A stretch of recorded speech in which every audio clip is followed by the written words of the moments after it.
Assalamualaikum warahmatullahi wabarakatuh. Tepangaken nami kula Karisma Atifatul Fikriah saking kelas 11 A nomor absen 16. Kula badhe nembang tembang maca pat kinanti Taras Lendro Patet Songo.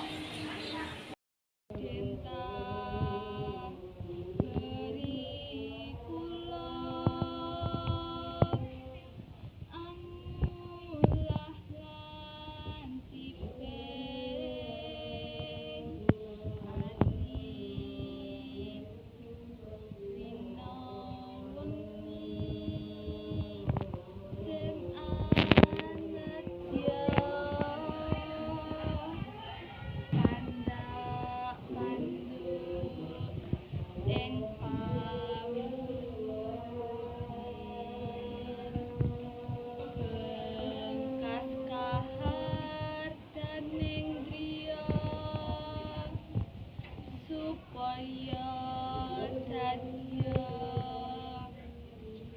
utami. Wassalamualaikum warahmatullahi wabarakatuh.